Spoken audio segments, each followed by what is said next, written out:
Assalamu alaikum everyone, and hope you will be doing very good. As we know that we have already done unit number 1, now we are going to start unit number 2, which is transport in humans and plants. Transport का system बता रहे हैं कि कैसे होता है plants में और आपके इंसानों में, ठीक है, ह्यूमंस के बारे में बात कर रहे हैं. When you eat food, your body digests this food as and transport it to different parts of your body. ठीक है, आप जो खाना खाते हैं वो आपके पूरी बॉडी तक पहुंचता है. ठीक है, उसको ट्रांसफ़र किया जाता है, ट्रांसपोर्ट किया जाता है. जो सांस हम लेते हैं वो कहाँ आती है? लंग्स में जाती है, और लंग्स से फिर वो पूरे ऑक्सीजन जो है वो आपके सेल्स तक पहुंचता है. ठीक है, अब यहाँ पे यही बात क्लियर कर रहे हैं कि वो किस तरह जाता है. पूरी फूड जो आपको मिलता है वो आपको एनर्जी प्रोवाइड करता है. अच्छा, फूड हमें एनर्जी प्रोवाइड करता है, but how does it matter move, एक ऑर्गन से दूसरे ऑर्गन तक वो कैसे जाता है. तो अब हम वो देखते हैं कि एक ऑर्गन से दूसरे ऑर्गन तक किस तरह जाता है. तो बॉडी ट्रांसपोर्ट सिस्टम, अब ये पूरी बॉडी का ट्रांसपोर्ट सिस्टम हम बता रहे हैं. इसके अंदर a transport system is responsible for moving things from one place to another, like a highways. जैसे हाईवेज के अंदर ये देखें, हाईवे बनाया हुआ है, इधर से उधर जैसे हम गुड सामान वगैरह जो भी अपना एक जगह से दूसरे शहर तक लेकर जाते हैं. ठीक है, उसी तरह जो है ये भी हमारी बॉडी का भी ट्रांसपोर्ट सिस्टम चलता है इसी तरह. ठीक है, अब यहाँ पे है रिवर ट्रांसपोर्ट. रिवर के अंदर भी वही ट्रांसपोर्ट सिस्टम बता रहे हैं कि उसमें किस तरह होता है ट्रांसपोर्ट सिस्टम. ठीक, उसमें क्या होता है, एक जगह से दूसरी जगह पानी जा रहा है. अब इसी तरह ही हमारा भी है, डिफरेंट पाइप्स के थ्रू. ठीक है, ब्लड जाता है, ब्लड फ्लो करता है. कौन से पाइप्स हो गए? हमारे अपने बॉडी के पाइप्स की बात कर रहे हैं, लाइक वेन्स जो होती हैं हमारी. ठीक है, उसका ये लोग बता रहे हैं. It carry nutrients extract from the food digestive system. ठीक है, हम जो खाना खाते हैं, ठीक है, वो डाइजेस्टिव सिस्टम से पूरा प्रोसेस हम पहले पढ़ चुके हैं इस बारे में कि डाइजेस्टिव सिस्टम का पूरा प्रोसेस कैसे होता है. ठीक है, तो उस तरह वो पूरा जो है वो फूड हमें एनर्जी प्रोवाइड करता है. It carry oxygen from your lungs to the body cells. ठीक है, ये क्या करता है, लंग्स से ऑक्सीजन लेता है और पूरे बॉडी सेल तक पहुंच जाता है, और उसी तरह ही carbon dioxide backs to the lungs exhale करवा देता है, जिससे रेस्पिरेशन का पूरा प्रोसेस होता है. ठीक है, the transport system of our body is responsible for transport of blood, nutrients, oxygen. ठीक है, which is called the circulatory system. ठीक है, अब ये हमारे पास सर्कुलेटरी सिस्टम आ गया हमारे बॉडी का. अब वो सारा सर्कुलेटरी सिस्टम के अंदर 3 मेन पार्ट्स हैं, heart, the blood vessels and the blood. ठीक है, नंबर 1 हम स्टार्ट करेंगे हार्ट के साथ. ठीक है, ये हमारा हार्ट का स्ट्रक्चर बना हुआ है, डायग्राम बनी हुई है.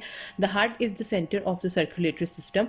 इसका मेन काम क्या है कि ये सर्कुलेट करता है blood through out the body, पूरी बॉडी में ये ब्लड प्रोवाइड करता है. ठीक है, it keeps doing it's work by second, second में ही ये अपने काम कर रहा होता है. ठीक है, the heart keeps beating and pumping blood. ठीक है, हार्ट जो है वो बीटिंग भी हो रही है और ब्लड भी पंप वो कर रहा होता है. It is a muscular pump and is composed of 2 sides. ठीक है, सेपरेटेड, 2 अलग साइड्स हैं, और वो साइड किससे अलग होती है? स्पेप्टम से. ठीक है, सेप्टम जो है वो मस्कुलर वॉल है, और वो 2 हिस्सों में डिवाइड करता है हार्ट को. ठीक, the left side of the heart handles oxygen rich blood and the right side oxygen poor यानी कि deoxygenated blood को कैरी करता है. ठीक है, each side of the heart has 2 chambers. दोनों साइडों पे 2 चैम्बर्स मौजूद है. टोटल जो है हमारे पास 4 चैम्बर्स हैं.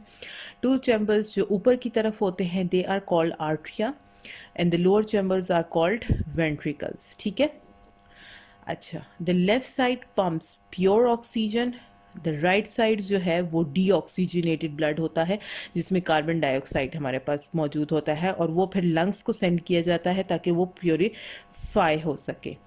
The blood vessels that carry oxygen rich blood away from the heart are called arteries, and the vessels that carry oxygen poor blood is called veins. ठीक है, वो back to the heart through veins होता है. The movement of the blood through the heart, अब movement हम बता रहे हैं कि हार्ट का किस तरह हम साउंड देख सकते हैं। अच्छा, साउंड आप देख रहे हैं कि साउंड किस तरह होता है हार्ट का।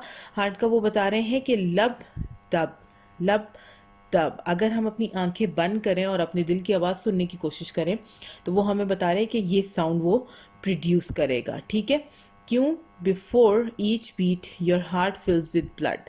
जैसे ही एक पहली बीट स्टार्ट होती है तो आपका दिल जो है वो एक बीट से भर जाता है। देन इट्स मसल्स कॉन्ट्रैक्ट, फिर वो जब कॉन्ट्रैक्ट होते हैं फिर फॉरवर्ड होते हैं आगे और फिर वो साउंड प्रोड्यूस करते हैं। नाउ पेज नंबर 15, आगे इसका पार्ट है। The artery and the ventricles work as a team. ये टीम की तरह काम करते हैं। Artery filled with the blood and dumped this blood into the ventricles. ठीक है, वो फिर आर्टरिया जो है वो ब्लड सप्लाई करता है वेंट्रिकल्स को, और वेंट्रिकल्स जो है उससे स्क्वीज कर लेता है और ब्लड को फिर बाहर निकालता है हार्ट से। ठीक, the two atria contract together while two ventricles contract together too. ठीक है, ये दोनों आपस में ही कॉन्ट्रैक्ट ईच अदर होते हैं। The four valves present in the heart stop the blood from going in the wrong direction. ठीक है, अब 4 valves हमारे पास मौजूद हैं। ठीक है, वो पिक्चर में आपको बहुत क्लियरली वॉल्व नज़र आ जाएंगे। ठीक है, अब यहाँ पे देख लीजिए, ये मिट्रल है, यह एरोटिक है यहाँ पे, फिर यहाँ पे हमारे पास पर्मलेरी है और यहाँ ट्राइकुस्पिड वॉल्व है। ठीक है, ट्राइकुस्पिड वॉल्व, ये सारे चारों वॉल्व्स जो हैं ये हमारे डिफरेंट करती है ब्लड को, ताकि वो रॉन्ग डायरेक्शंस में ना जा सके। ठीक है, वो यही बता रहे हैं यहाँ पे पूरे एरिया में कि वो उसको रॉन्ग डायरेक्शन पे जाने से मना करती है या रोक देती है उसको, ताकि वो अपने ही एरिया में जो है उसका प्रॉपर ब्लड सप्लाई हो सके। When the mitral and tricuspid valve snap shut, they produce लब। ठीक है, जब मिट्रल और ट्रांसक्यूपिड जब वो आपस में शट होते हैं तो फिर वो लब की आवाज़ देते हैं। एंड एरोटिक और पर्मनेरी जब शट डाउन होते हैं तो वो दब की आवाज़ देते हैं। तो लब दब, ये इसका साउंड पूरा प्रोड्यूस हो जाता है।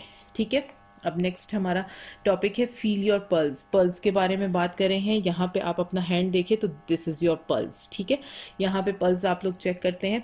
अब वो बता रहे हैं कि हमारा हार्ट को तो ठीक है, सिस्टम हमारा अंदर ही है, लेकिन अगर हम उसको कहीं और चेक कर सकते हैं तो हम वो उसको पल्स के ज़रिए भी चेक कर सकते हैं। नॉर्मल हार्ट बीट जो होती है वो 70 to 100 times in a minute होती है। अगर इससे ज़्यादा होता है तो इसका मतलब है कि वो हार्ट बीट थोड़ी सी आपकी तेज़ हो गई है, या कम है तो उसका मतलब है कि हार्ट बीट आपकी कम हो गई। 70 to 100 जो है वो नॉर्मल होती है। ठीक है, तो इसलिए आपने जब भी ट्राई करना होगा तो please use your fingers, do not use your thumb. ठीक है, क्यों? क्योंकि थंब में ऑलरेडी अपना ही एक पल्स है तो वो डबल रिएक्शन कर जाएगा। ठीक, that was all for today. In the next video we will start the blood vessels. Thank you so much for watching. I hope आपको समझ आ गया होगा। ये डायग्राम भी इसी सारे सर्कल के लिए है। Take care, have a good day. अल्लाह हाफिज़।